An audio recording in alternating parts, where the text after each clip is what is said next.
Welcome to VTV prime. మనం ఈరోజు ముఖ్యంగా రెండు అంశాల మీద చర్చించుకుందాం. ప్రపంచ ప్రఖ్యాతిగాంచిన కలియుగ వైకుంఠం అయినటువంటి తిరుపతి లడ్డూ ప్రసాదం మీద వివాదం ఇంకా కొనసాగుతూనే ఉంది. అయితే దీనివల్ల చాలామంది భక్తుల మనోభావాలు గాయపడిన మాట వాస్తవం.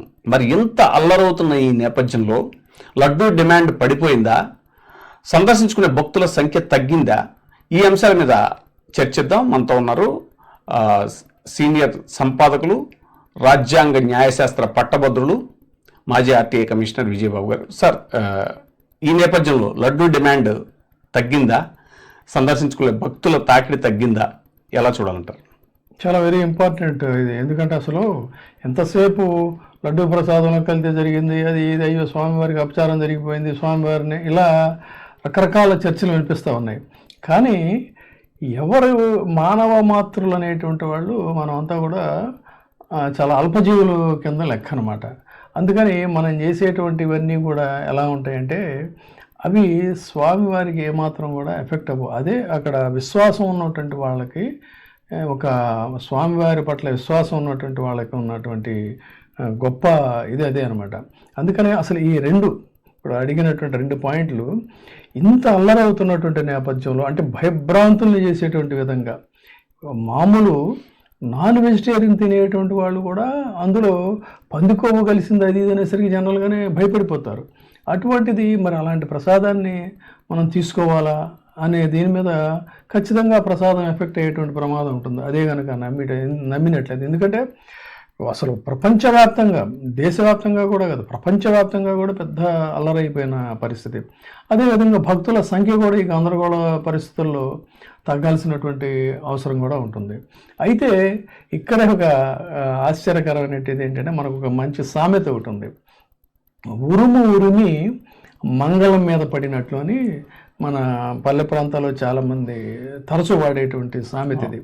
అంటే ఉరుములు ఎలా ఉంటాయి, బీభత్సంగా మొత్తం భవనభాంతరాలన్నీ కూడా దద్దరిల్లిపోయేటట్టుగా ఉరుములు వస్తుంటాయి. అలాంటి పెద్ద ఉరుము వచ్చేసరికి ఆ ప్రాంతంలో ఉన్న వాళ్ళందరూ కూడా భయపడి గజగజ వణికిపోయారంట. అది వెళ్ళి తిన్నగా ఎక్కడ పడిందంటే మంగళం మీద పడింది. మంగళం అంటే ఇప్పుడు కొంతమందికి తెలియకపోవచ్చు, చాలామందికి తెలుస్తుంటుంది. మంగళం అంటే ఏమిటంటే మనం వంట చేసుకునే మూకుడు అంటాం కదా, అంటే ఒక రకంగా చెప్పాలంటే కొంతమంది కళాయి అంటారు కొన్ని ప్రాంతాల్లో. ఇంగ్లీష్లో అందరికీ అర్థమయ్యేది చెప్పాలంటే ఏంటంటే ఫ్రై ప్యాన్ మనం వేపుళ్ళు అవి చేసుకుంటాం కదా, అట్లా మన ఇనప కళాయిలు ఉండేవి. ఆ ఇనప కళాయి దాన్నే మంగళం అంటారు అనమాట. అది పొయ్యి మీద ఉంటే అంత పెద్ద హడావుడి చేసిన ఉరుము వెళ్ళి ఎక్కడ పడిందయ్యా అంటే ఆ కళాయిలో పడిందంట. అది సామెత, ఉరుమురిమి మంగళం మీద పడినట్టు. అట్లా చంద్రబాబు నాయుడు గారు ఇచ్చినటువంటి స్టేట్మెంటు పెద్ద ప్రకంపనలు సృష్టించి అయ్యో ఇదే ఉంది, భక్తులు అయితే చాలామంది అపచారం అని చెప్పని అనుకున్నారు. మరి అలాంటప్పుడు ఈ ఎఫెక్ట్ ఎంతవరకు ఉందనేది తెలుసుకుంటే స్వామివారి యొక్క విశేషం, ఆయన యొక్క మహాత్మ్యం ఎంత గొప్పదని తెలుస్తుంది. ముందు లడ్డూ ప్రసాదం కంటే కూడా అసలు భక్తులు రోజుకి ఎంతమంది దర్శించుకున్నారో చూద్దాం. చూసినట్లయితే సరిగ్గా ఈయన చంద్రబాబు నాయుడు గారు ఇచ్చిన స్టేట్మెంట్ ఎప్పుడు అనంటే 19/9/24 19వ తేదీ నాడు ఆయన ఇచ్చారు. ఇస్తే ఇక్కడ అంతకంటే ముందు గమనించాల్సింది ఏంటంటే, చూడండి, ఇప్పుడు నడుస్తున్నటువంటి మాసం భాద్రపద మాసం. అంటే దీన్ని ఒక రకంగా శూన్యమాసంగా చెప్పుకోవాలి. అంటే ఏమిటి, ఇప్పుడు ఎక్కడ కూడా ఒక పండగలు కానీ, పబ్బాలు కానీ, శుభకార్యాలు కానీ ఇలాంటివి ఏమి ఉండవు. అంటే ప్రత్యేక దినాలు ఉన్నప్పుడు భక్తులు విశేషంగా దేవాలయాలకు వెళ్తారు, శ్రీవారిని సందర్శించుకుంటారు. అటువంటి రోజులు కూడా కాదు ఇవి, పూర్తిగా నార్మల్ డేస్. ఈ నార్మల్ డేస్లో ఈయన వేసినటువంటి ఒక బాంబ్ షెల్ మీద స్వామివారి టెంపుల్కి వచ్చే విజిటర్స్ మీద ఎంత ఎఫెక్ట్ ఉందనేది చూసుకుంటే స్వామివారి మహత్యం ఏమిటనేది తెలుస్తుంది. 19వ తేదీ నాడు ఈయన స్టేట్మెంట్ ఇచ్చారు. ఇచ్చిన రోజు ఆ రోజు భక్తుల సంఖ్య ఎంత అంటే 68,835 మంది. సాధారణంగా ఏంటంటే ఈ సంఖ్య రొటీన్గా 60 నుంచి 70 మధ్యలో ఉంటుంది. ప్రత్యేక దినాల్లో 1,00,000 ఉంటుంది. ఒక్కొక్కసారి మరింత విశేషమైనటువంటి పర్వదినాల్లో 1,00,000 దాటుతూ ఉంటుంది. ఇది రెగ్యులర్గా జరిగేది. సో ఆ రోజున 68,830 మంది వెళ్ళారు. ఈ స్టేట్మెంట్ ఇచ్చిన రోజు జాగ్రత్తగా గమనించండి. 19న మరి 20వ తారీఖు ఎంతమంది వెళ్ళారు అని చూసుకుంటే ఆ రోజున 62,756 మంది వెళ్ళారు. తర్వాత 23వ తారీఖు నాడు 73,332 మంది వెళ్ళారు. అంటే ఆయన స్టేట్మెంట్ ఇచ్చిన రోజు కంటే కూడా క్రమంగా ఎలా పెరుగుతూ వచ్చారో అసలు ఎంత ఆశ్చర్యం వేస్తుందంటే 23నేమో 73,332 మంది వచ్చారు. 24 ఏమో 79,521 మంది వచ్చారు. 21 తీసుకుందాం. 21 నాడు తీసుకుంటే 82,406 వచ్చారంటే 19 నేను స్టేట్మెంట్ ఇచ్చారు. 20వ తారీఖు నాడు వదిలేసేస్తే 21కి 82,406 వచ్చారంటే సంఖ్య పెరిగింది. విజిటర్స్ సంఖ్య నార్మల్ డేస్, అది గమనించండి ఇక్కడ. అదేవిధంగా 22వ తారీఖు నాడు తీసుకుందాం. 22వ తారీఖు కూడా మళ్ళీ ఎక్కువే ఉన్నారు. అంతకు ముందు రోజు కంటే కూడా 82,646 మంది వచ్చారు. ఆ విధంగా 24వ తేదీ నాడు వచ్చేసరికి 77,959 మంది వచ్చారు. అంటే మామూలుగా రోజు రొటీన్గా వచ్చేటువంటి 60,000 మంది భక్తుల పైచిలుగు భక్తుల కంటే కూడా ఆ సంఖ్య అలా అలా పెరుగుతూ వెళ్ళింది తప్ప ఎక్కడా తగ్గలేదు. ఇది చాలా ఆసక్తికరమైనటువంటి అంశం. అంటే స్వామివారి భక్తులకి ఇలాంటి ప్రచారాలు ఏమీ కూడా ఎఫెక్ట్ అవ్వలేదు. విశ్వాసం ముందు ఇటువంటి ప్రచారాలన్నీ కూడా దూది పింజలే అనడానికి ఇది ఒక లైవ్ ఎగ్జాంపుల్గా మనం చెప్తున్నాం. ఇక లడ్డూ ప్రసాదానికి కూడా వద్దాం. లడ్డూ ప్రసాదానికి వచ్చేసరికి సాధారణంగా వాళ్ళే చెప్తారు 3 లక్షల పైచిలుకు లడ్డూలు రోజు అమ్ముతూ ఉంటారు. ఈయన 19వ తారీఖు నాడు బాంబ్-షెల్ వేశారు, లడ్డూల్లో కల్తీ జరుగుతుంది అని చెప్పని. ఆ రోజు చూస్తే 3,59,660 అంటే ఏమి తగ్గలేదు. 3 లక్షల పైచిలుకు, మిగతావన్నీ అటు ఇటుగానే ఉంటాయి ఎప్పుడు కూడా.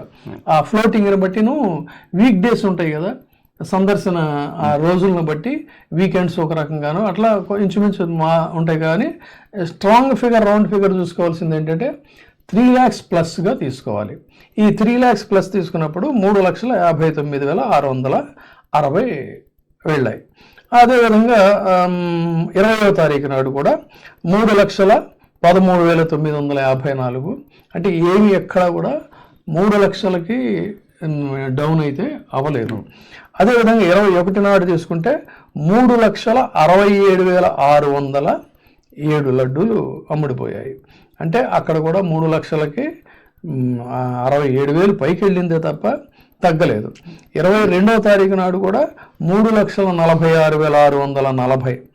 23వ తారీఖు నాడు కూడా 3 లక్షల పైచీలుకే వెళ్ళింది. అంటే మొత్తంగా ఈ 3 లక్షల పైచీలుకు అమ్మేటువంటి, రొటీన్గా అమ్మేటువంటి లడ్డూల సంఖ్య కించిత్తు ఎఫెక్ట్ అవ్వలేదు అనేటువంటిది ఇక్కడ చాలా జాగ్రత్తగా గమనించాలి. ఇంత పెద్ద ప్రచారం జరుగుతుంది. అందుకని నిన్న ఉరిమి మంగళం మీద పడినట్టు అన్నది ఏంటంటే ఏదో పెద్ద ప్రకంపనలు సృష్టించేసి ఇంకేముంది స్వామివారి ఇదైపోతుంది, ఎఫెక్ట్ అయిపోతుందని చాలామంది ఆందోళన చెందారు. కానీ ఏ రకమైనటువంటి ఇబ్బంది లేదు. ఇదే వెంకటేశ్వర స్వామి యొక్క ప్రత్యేకత.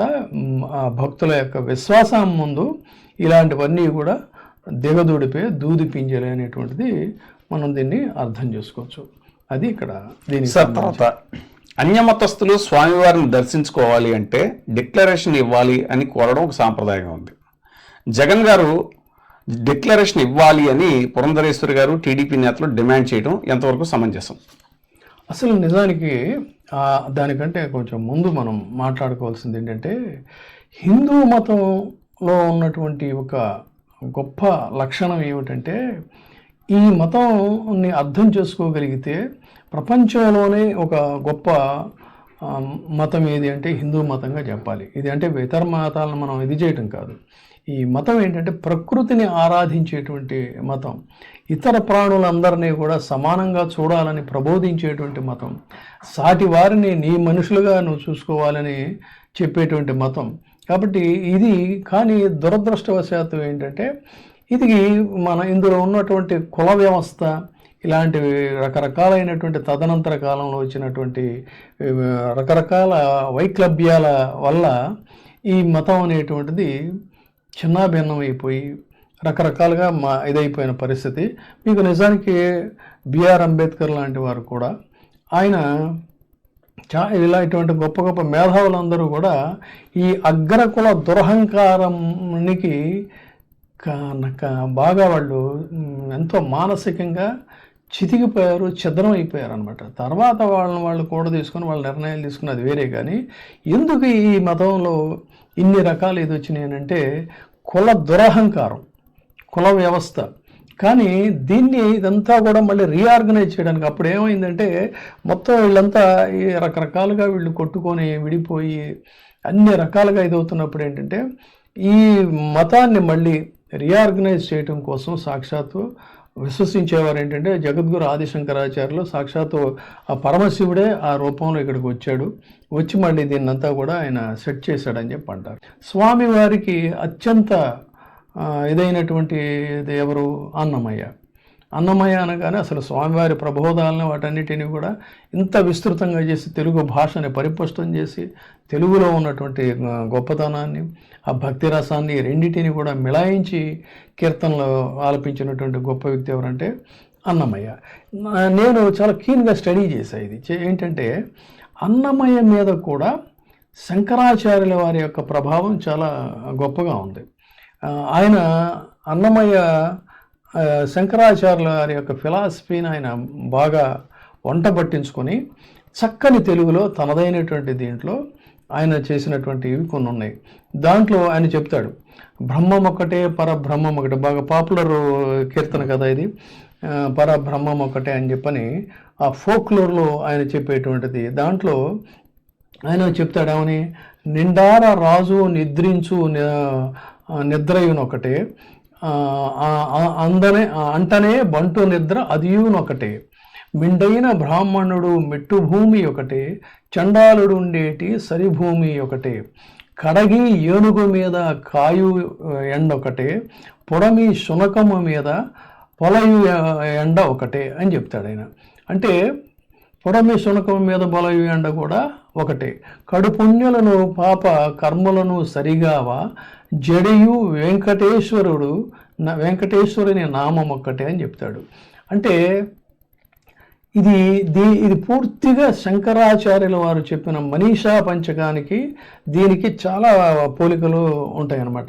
ఎవరు కూడా జాతి నీతి కుల గోత్ర ధోరణం నామ రూపగుణ దోష వర్జితం దేశకాల విషయాభివృద్ధి ఏ బ్రహ్మతత్వ భావనే అంటాడు.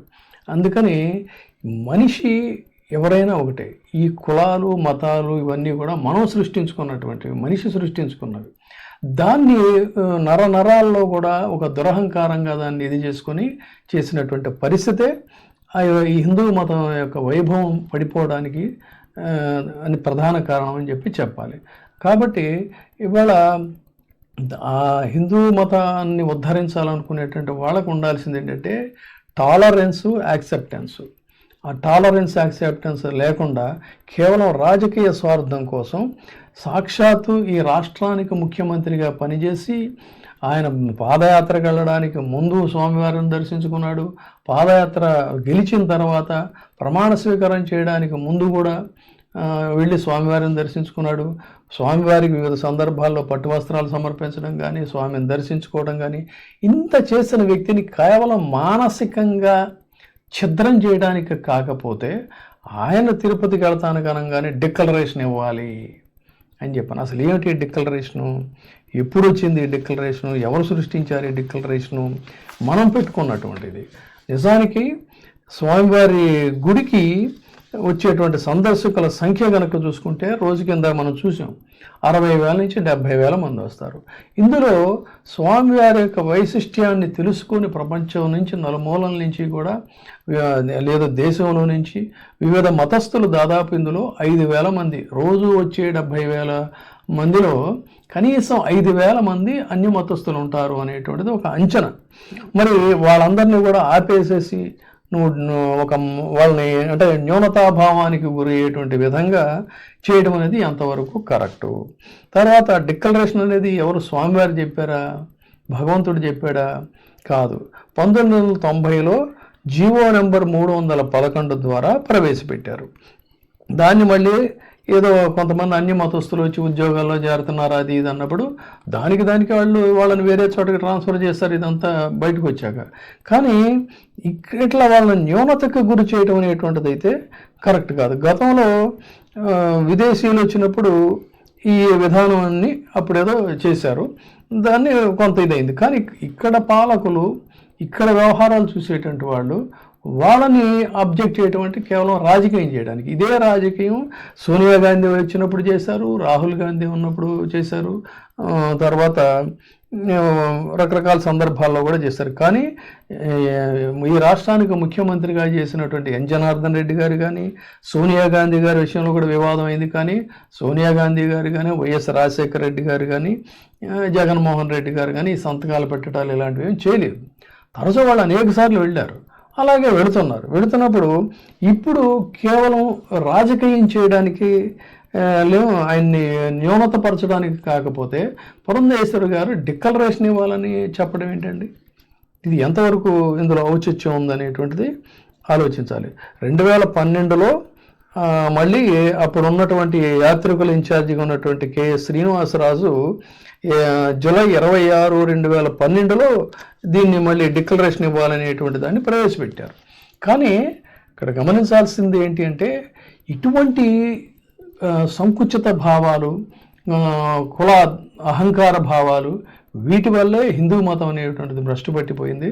అందుకనే మళ్ళీ సనాతన ధర్మాన్ని ఉద్ధరించాలి అన్నట్లయితే మనుషుల మధ్య కులాల పేరుతో మతాల పేరుతో ఉండేటువంటి ఈ వైషమ్యాలు, అహంకారాలు, ఈ సంకుచిత మనస్తత్వాలు వీటన్నిటినీ కూడా ముందు పూర్తిగా కడిగి వేయాలి. ఇదే శంకరాచార్యుల వారు చెప్పిన, స్వామి వివేకానంద చెప్పిన, అన్నమయ్య చెప్పిన ఇది ఇందులో తత్వాన్ని అర్థం చేసుకోవాలి, రాజకీయాన్ని అసహించుకోవాలి.